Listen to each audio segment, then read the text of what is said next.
So, it's October. Do you know what that means?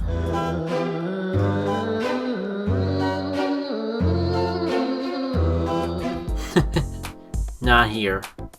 As much as I channel my video around games I already enjoy, it does still feel like some of my more original ideas, characters, and world get overshadowed by things a little more mainstream. Look, I said a little more for a reason. As a treat to myself, I started a tradition last year of using the month of my birthday to celebrate some of the more original characters and worlds that I have floating around in my head, especially Overseer of the Elements, a theoretical game, if not world, that I carry around with me to some degree in my head. A little mini universe that's been around with me since childhood. On one hand, I'm always hesitant to share too much because I do hope to at least make elements of this a reality someday. Especially since over the past couple of years, I've continually made progress towards being familiar enough with game design, or specifically development tools, to actually make it. But on the other hand, I still got a long ways to go before I can get started on my dream project properly. So I figure videos like this are a good compromise with myself in the meantime. If you missed last year's event, I encourage you to check out the playlist I started specifically of videos where I talk about concepts of Overseer of the Elements. If nothing else, there's a good summary video of how this concept would work as a video game to get you started. For now, here's a brief recap.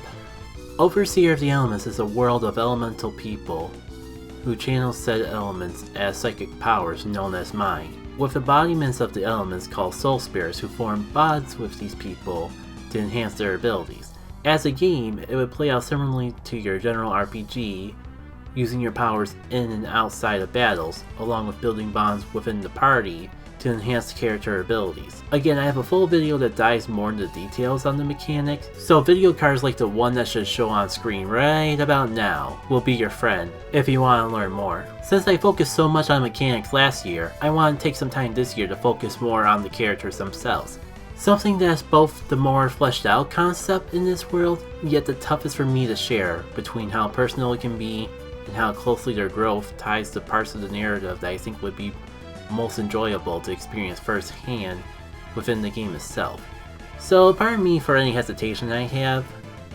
Scripting this out should help, but who knows. Let's just dive in. I guess the best place to start is with the leading pair of this adventure, one being a character you control. We'll refer to them as Jacket. After all, that's the name I give them if I was playing this game, and it's the name you're probably already familiar with if you recall this fellow back from when I used them in video skits. I know it's a little confusing with me being Jackie K, but let's roll with it for now. We also have their close friend Sara.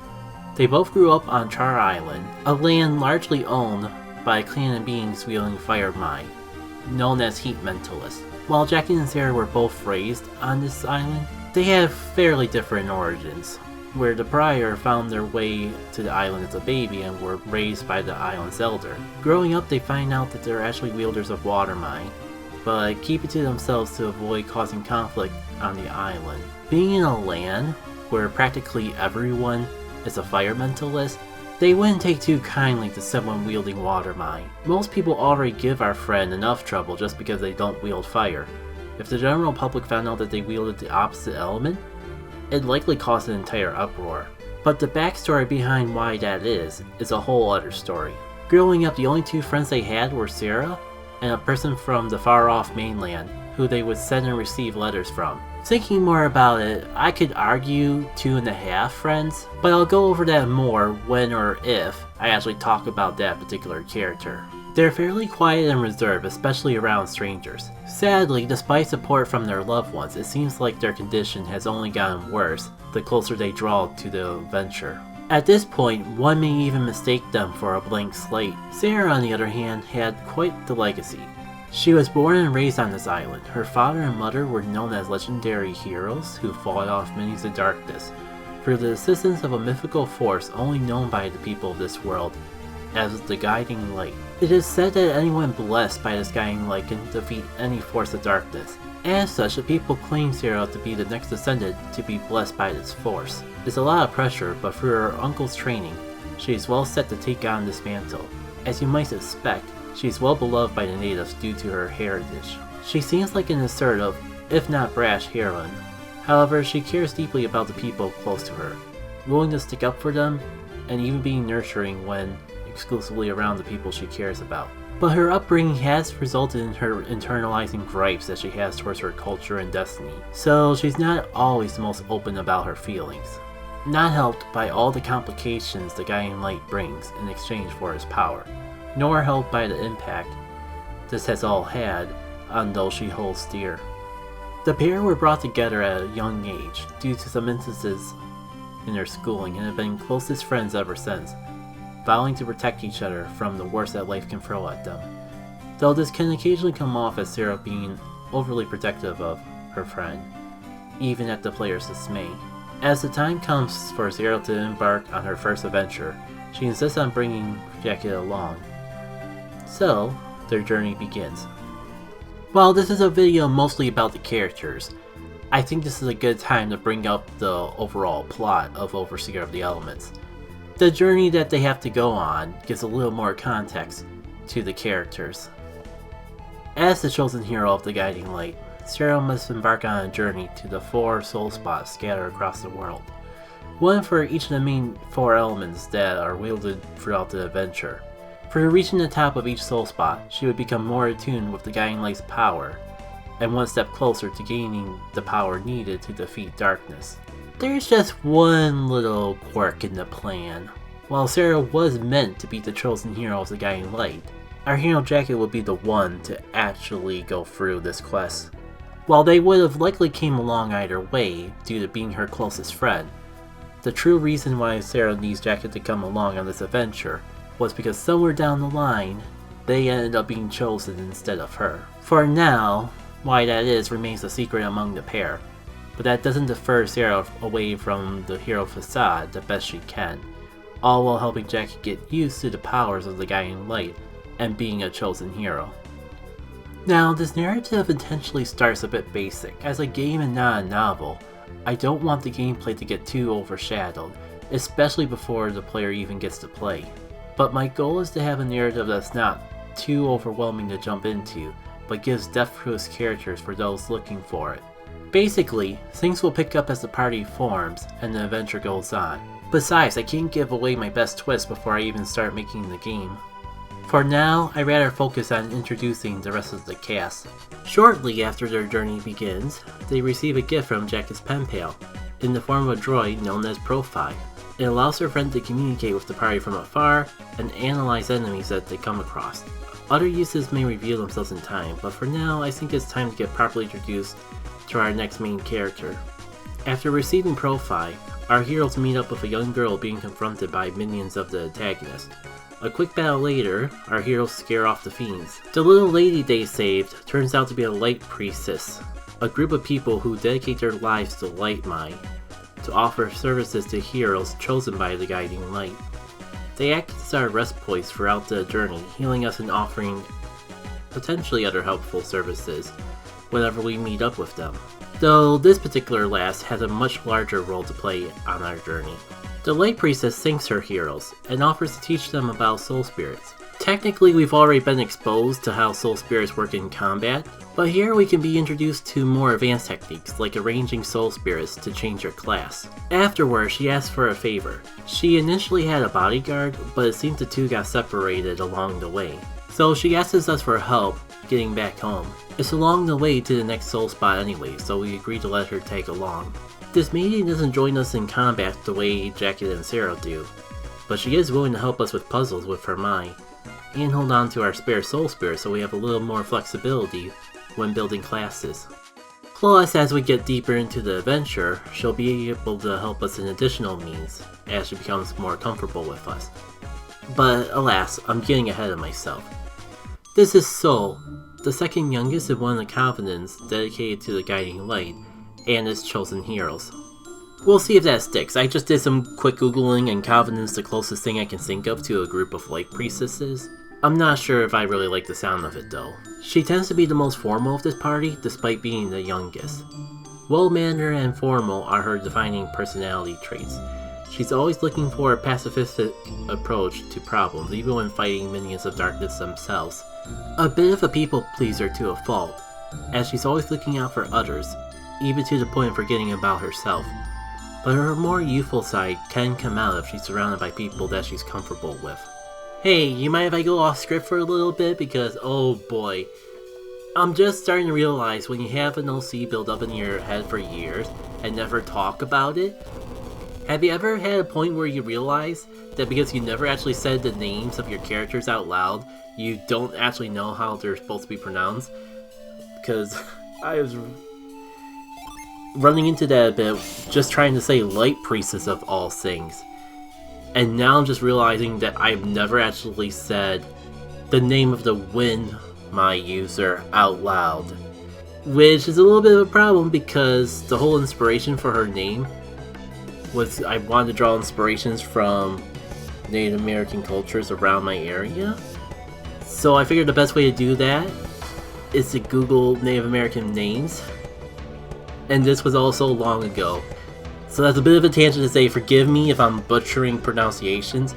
Here goes something. As the party reaches Squall Forest, they encounter the adventurous Nayla. It seems like she's on the hunt for some troublesome felines causing mischief within the forest. She's also craving to see the world, so after hearing about their quest, she decides to take along with our heroes to get two birds with one stone.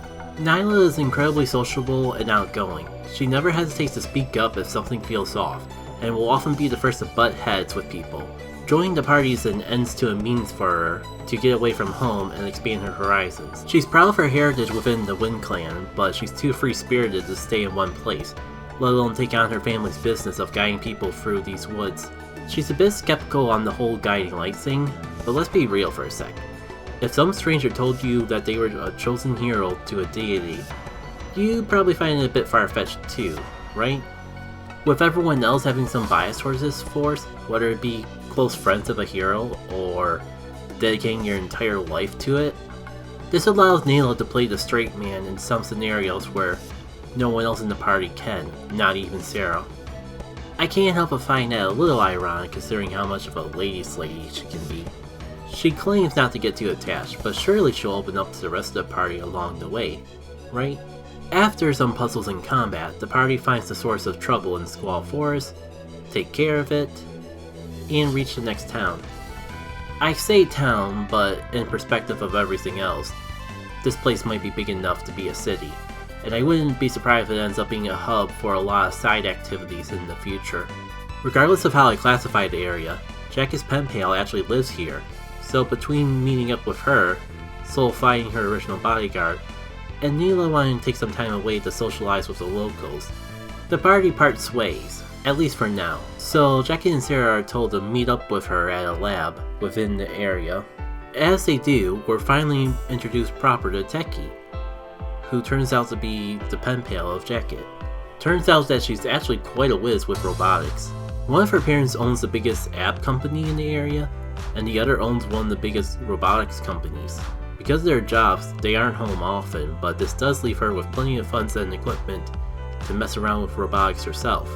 Her current biggest experiment is in finding a way to use technology to wield Mai, despite not being a mentalist herself.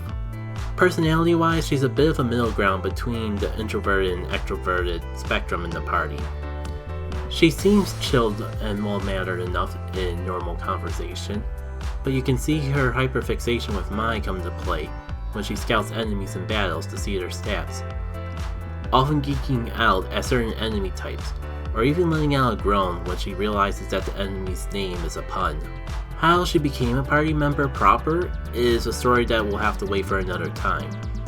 In the meantime, she will still be responsible for a lot of the in-lore explanation for quality of life features standardized in RPGs these days. Things like fast travel, item storage, scouting for stats, storing soul spirits away, at least while Soul's not around to take care of the task, and easier access to shops and more, all made possible through her technology.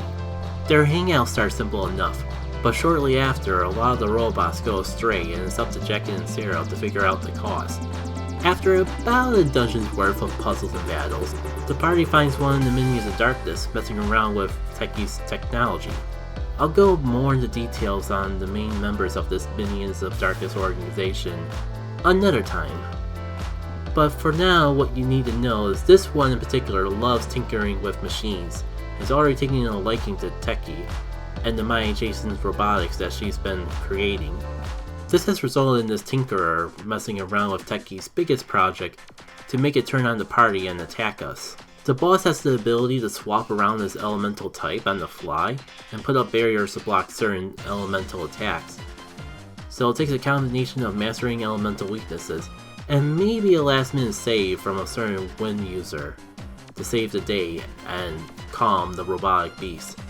Now you have a nice sample of not only the main cast of Overseer of the Elements, but a little taste of the plot for at least the first few hours.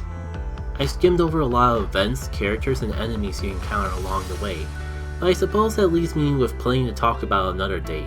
Let me know if you like this video, and I'll consider sharing more. I still have a long ways to go before I can even start bringing this concept to life in something like a game. If I'm still struggling just adding depth to my little platformer I'm making to experiment and learn with Got It, then I still have a long way to go before making an RPG. Let alone one with so many different mechanics that you probably can't just build an RPG maker easily. But the characters and world of Overseer of the Element is still something I'd love to share more about someday, in any shape or form. My only hesitation is out of sharing too much for sake of spoilers and the like. But with how small the channel is currently in the grand scheme of things, maybe I'm worrying too much over nothing. We'll see how I feel. Until then though, take care.